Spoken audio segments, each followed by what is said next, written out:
तुळशीच्या लग्नाच्या दिवशी तुळशीची पूजा केली, दिवा वगैरे लावला, अगरबत्ती दाखवली. त्यानंतर मग शेजारीच आमच्या इथे तुळशीचं लग्न वगैरे होतं. म्हणजे ते लग्न वगैरे जसं गावी तुळशीचं लग्न लावतात तसं करतात. तर त्यांच्या इथे गेलो होतो. तिथे नमस्कार वगैरे केला आणि त्यानंतर मग घरी आले. घरी आल्यानंतर मग मला तुळशीच्या लग्नाच्या निमित्ताने एक रांगोळी पण काढायची होती, त्याची तयारी वगैरे करायची होती आणि त्यानंतर नैवेद्याची तयारी होती. तर घरी आल्यानंतर मग मी रांगोळीसाठी तयारी केली. रांगोळी साधारण मी जिथे कंदील लावला होता त्याच्या खालीच बनवायचे होते, त्यामुळे मग तिथे सर्कल वगैरे काढला आणि त्यानंतर एक इंटरनेटवरती रांगोळी बघितली होती, तर ती काढायची होती. त्याप्रमाणे मग मी एका हातामध्ये एक मोबाईलचं चित्र वगैरे त्याच्यामध्ये बघून काढत होती. तर इथे कलर कॉम्बिनेशन त्याने दिले होते तेच वापरले होते आणि छानपैकी रांगोळी मी सिलेक्ट केली होती.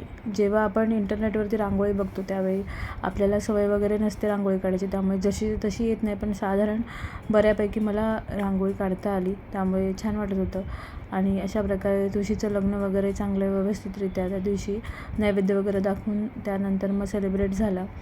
तर साधारण गावाला तुळशीचं लग्न असतं ते प्रत्येक घरामध्ये गावातली मंडळी, वाडीमधली जी मोठी मंडळी असतात ते जमतात आणि त्यानंतर मग प्रत्येक घरामध्ये तुळशी वृंदावन वगैरे असतं अंगणामध्ये, तिथे मंगलाष्टक वगैरे बोलतात आणि त्यानंतर तुळशीचं लग्न वगैरे लावतात.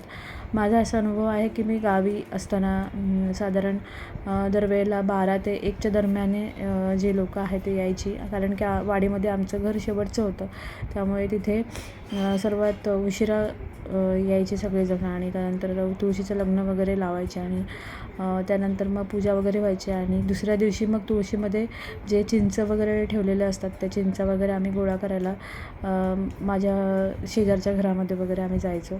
तर अशी मजा असायची. गावी तुळशीचं लग्न म्हणजे खूप चांगलं असं म्हणजे मोठं सण वगैरे असतो आणि दिवाळी जी आहे ती तुळशीचं लग्न वगैरे झाल्यानंतर मग सेलिब्रेट केल्यासारखी वाटते. तर इथे मी बऱ्यापैकी रांगोळी काढली होती आणि मला खूप छान वाटत होतं की बऱ्यापैकी जशी आहे तशी फोटोमध्ये रांगोळी जमली होती. आणि याच्यामध्ये श्रीकृष्ण आणि तुळस यांचं जे आहे ते विवाहाचा अशी थीम होती आणि तशी रांगोळी काढली होती आणि खूप छान वाटत होतं मला रांगोळी काढल्यानंतर. त्या अशा